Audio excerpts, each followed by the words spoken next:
Midhiero chako gore rude ne jogo ma ojot e moko kuom skunde tok oula darogi e miechgi dang'ni ma kagi kacha koro makogi ka gimanyo kuonde ma ginyalo jotie ka sani bende giwacho ni gionge ikruok motelo ne yepo mag sikunde chieng' wuok tich. Millicent Adhiambo miwa ler.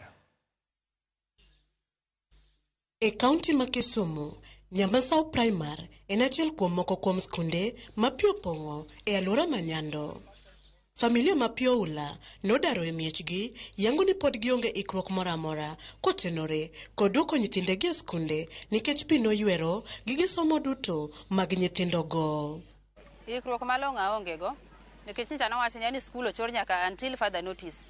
To koro ka chak chopo chak ipowa ni skul yaw, to an gika nyicha pi oyweyo nyaka uniforms go te nyicha odong' e pi.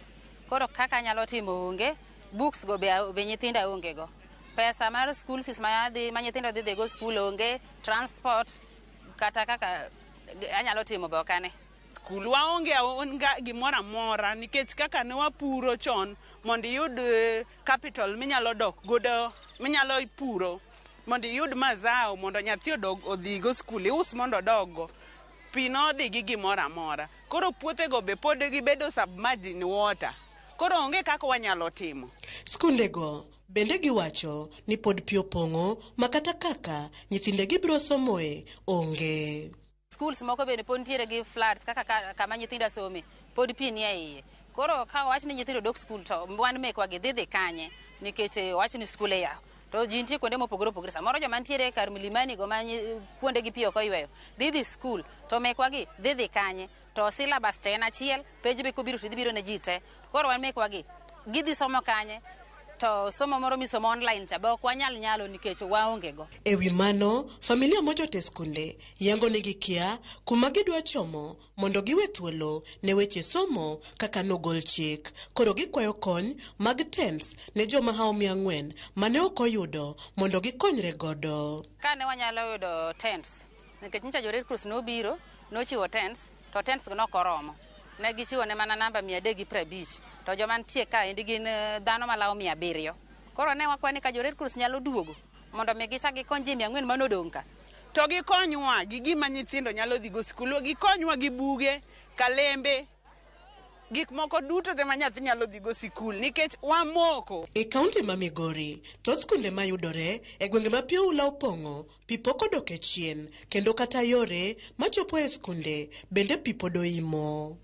Skund Primary ma Angugo ei Central Kadem ei sub-county ma Nyatike en achiel kuom skunde ma nyaka sani pi oluoro kendo oketo diere. Moko kuom jonyuol e kaunti ma Migori koro dwaro ni kata ka yaw skunde to sirikal oket chenro mar biro pogo chiemo ne jopuonjre e skunde ma pi opong'o. Chenro mag chiemo to onego bed e skul eka nyithindo nyalo yudo kaka konyore. Nikech ka onge chiemo e skul to nyithindo ok nyal wuok madhi e lunch.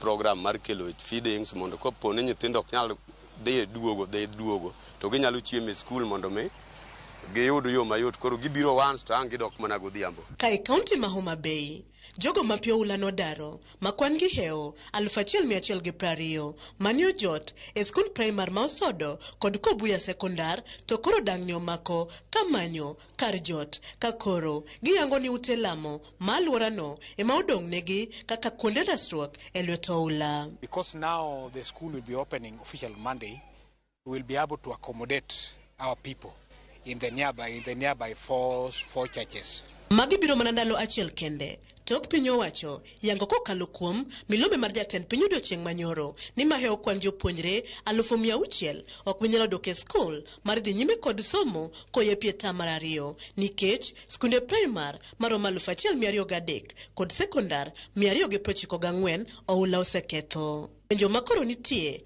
en ni bende yepo mar skunde biro dhi nyime juma manyien chieng' wuok tich kaka nogol chik. Millicent Adhiambo, Ramogi TV.